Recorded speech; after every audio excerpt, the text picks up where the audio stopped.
Hello friends, आज का video बहुत ज़्यादा इम्पॉर्टेंट होने वाला है आप सभी के लिए। बिकॉज आज के इस वीडियो में हम बात करने वाले हैं ऐसे मेडिसिन के बारे में जिनका हम यूज़ करते हैं वायरल फीवर को ट्रीटमेंट करने के लिए, यानी ठीक करने के लिए।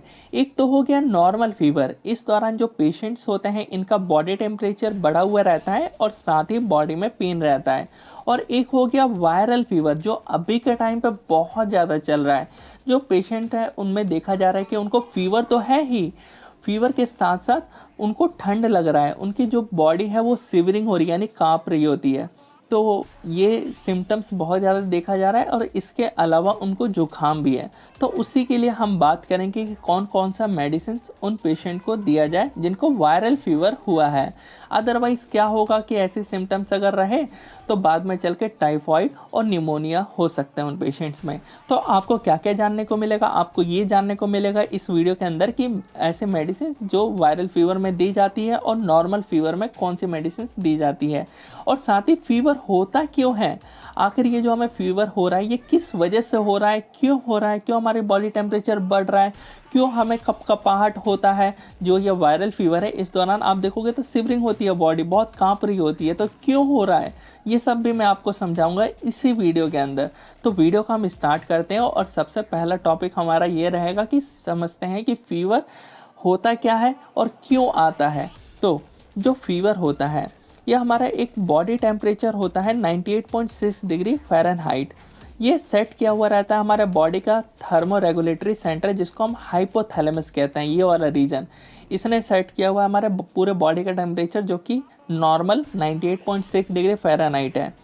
अब जब ये टेम्परेचर से इंक्रीज़ होगा 99 या 100 पहुंचेगा या 100 से प्लस जाएगा, तो उसको हम हायर टेम्परेचर बोलते हैं और उसी को फीवर कहते हैं। अब ये क्यों हुआ, क्यों इसने जो है वो टेम्परेचर को बढ़ाया बॉडी के, ये तब होता है जब बाहर से बैक्टीरिया, फंजाई, प्रोटोजुआ, ये सब हमारे बॉडी के अंदर आते हैं।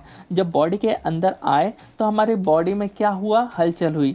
जैसे कि बहुत सारे हमारे इम्यूनिटी जो इम्यून सेल्स है, बी सेल्स है, टी सेल्स है, ये क्या करने लगे, फाइट करने लगे इनके खिलाफ कि इनको जल्दी से बाहर निकाला जाए। और जो हमारी सेल्स है वो डर जाती हैं और वो अपने बॉडी के मतलब सेल के अंदर से जो है वो साइटोकाइंस, TNF अल्फ़ा, ये सब रिलीज़ करती है।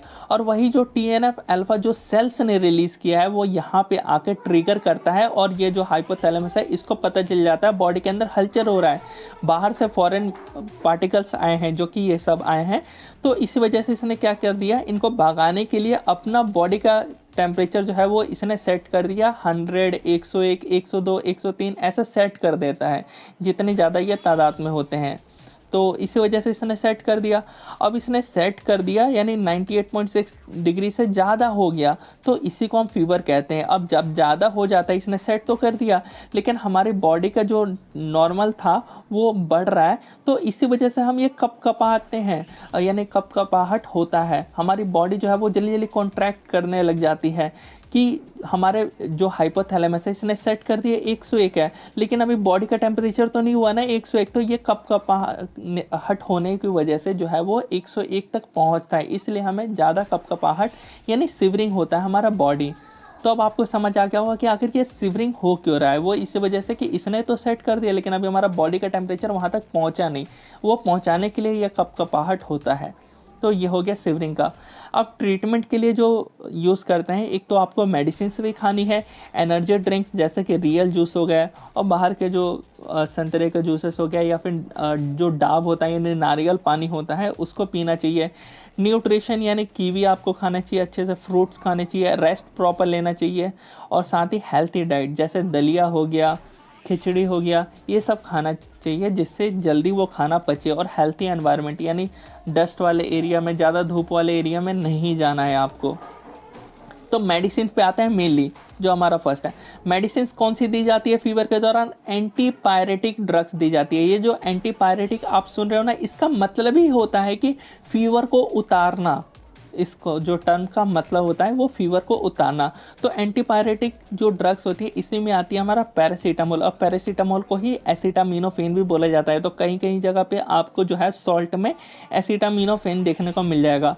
और जो दूसरी होती है वो NSAID, non steroidal anti inflammatory drug, इनका हम यूज़ करते हैं बुखार को उतारने के लिए। और नसेट्स और पैरासीटामोल बुखार तो उतारती है, लेकिन इनका जो है पेन में भी काम रहता है कि दर्द को भी ठीक कर देते हैं। आते हैं एकदम सिंपल मेडिसिन फॉर फीवर। अगर किसी भी पेशेंट को फीवर है और फीवर के साथ उसके शरीर में दर्द है तो आपको जो है जीरोडॉल पी या जीरोडॉल SP में, अगर जीरोडॉल पी तब देना है जब बॉडी में कम पेन हो रखा हो, नॉर्मल पेन हो रखा हो, बॉडी में ज़्यादा पेन हो रखा हो, बहुत ज़्यादा हो रखा हो, तब जीरोडॉल SP दिया जाता है। तो ये हो गया, आपको समझ आ गया, इन दो में से कोई एक देना है, इसलिए स्लैश मार रखा है। और आपको एक गैस की दवाई भी देनी है, बिकॉज यहाँ पे जो आप पैरासीटामोल 325 mg दे रहे हो ना, इससे गैस भी बन सकता है, तो इस वजह से ये दिया जाता है, गैस बनता है पेशेंट्स में देखा गया है, तो गैस की दवाई दी जाती है। इसके अलावा एक एंटीबायोटिक दिया जाता है ताकि फीवर जो है वो ऐसा ना हो कि आपने एक डोज कंप्लीट किया 4 दिन और 4 दिन के बाद क्या हुआ कि दोबारा फीवर आ गया, तो एंटीबायोटिक लो ताकि जड़ से ख़त्म करेगा। जो बैक्टीरिया आए हुए थे ना बॉडी के अंदर, उनको मारने का काम इनका है। पैरासीटामोल का काम क्या है मैंने आपको समझा दिया।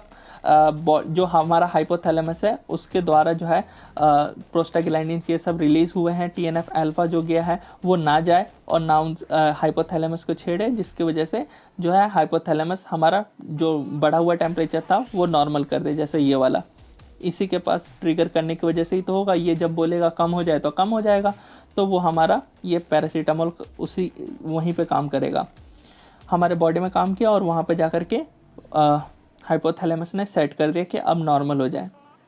नेक्स्ट आते हैं medicine for fever with chills. अगर किसी को फीवर है, फीवर के साथ समझ लो बॉडी पेन है और जो है चिल यानी ठंड लग रहा है उसको, तो ठंड जब भी लगेगा ना तो डेक्सोना आ जाएगा। वही सारी दवाइयाँ हैं, बॉडी में पेन है, बुखार है तो जीरोडॉल पी और SP, ज़्यादा पेन है तो SP, कम पेन है तो पी, और उसके साथ गैस की दवाई यानी पेंटो 40। अगर आपको ये महंगी लग रही है तो कोई भी सस्ता आप ले सकते हो, आप बता सकते हो पेंटोप्राजोल का कोई सस्ता वाला दे दो दवाई। उसके अलावा डेक्सोना जब भी ठंड लगे, समझ लो कि डेक्सोना खाना ही है, सिवरिंग हो रहा होता, और बाकी एक एंटीबायोटिक ले लो। तो ये जितने भी आइटम्स बता रहा हूँ ये सभी के सभी पेटेंट आइटम है। अब आता है नेक्स्ट जो कि है medicine for fever with cold. अगर किसी को बुखार है और साथ ही उसको जो है कोल्ड है यानी जुखाम है, उस टाइम पे आप सिनारेस्ट या विकोरिल में से कोई भी एक ले सकते हो। विकोरिल 10 है और सिनारेस्ट है जो कि प्लेन में है। तो ये लेने की वजह से जो है आपका जुखाम है और बुखार है वो तो उतरेगा ही, बिकॉज इसके अंदर पैरासीटामोल भी मिल जाएगा और फेनाइल एफनेफ्रिन और क्लोरफेनिरामिन मिल जाएगा, जो कि आपको जो है कोल्ड हुआ पड़ा है, जुकाम हुआ पड़ा है, वो हटाने का काम करेगा। इसके अलावा गैस की दवाई लोगे और साथ ही एक लीवोफ्लॉक्स, अगर जुकाम है उस दौरान ये बहुत अच्छा काम करता है। लीवोफ्लॉक्स 500 यानी लीवोफ्लॉक्सासिन, इसके अंदर सॉल्ट है जो कि एंटीबायोटिक है। नेक्स्ट हम बात करने वाले हैं ऐसा पेशेंट जिसको बुखार है, उसको ठंड भी लग रहा है और उसको कपकपाहट यानी सिवरिंग हो रही है उसकी बॉडी, उस टाइम पे जो है आपको सिनारेस्ट और विकोरिल तो लेना ही है, बट यहाँ पे जो कपकपाहट हो रहा है उसको दूर करने के लिए डेक्सोना लेना पड़ेगा। उसके अलावा पेन 40 और लीवोफ्लॉक्स 500 ले सकते हो। आपको समझ आ गया लीवोफ्लॉक्स 500 कब लेना है? जुखाम जब तक ना हो तब तक नहीं लेना है, जुखाम हो तो लेना है। तो आई होप आपको अच्छे से सब कुछ समझ आ गया होगा। यहाँ पे हमारा होता है वीडियो कंप्लीट, और अपने दोस्तों के साथ जरूर शेयर करिएगा अगर आपको ये वीडियो अच्छा लगे तो।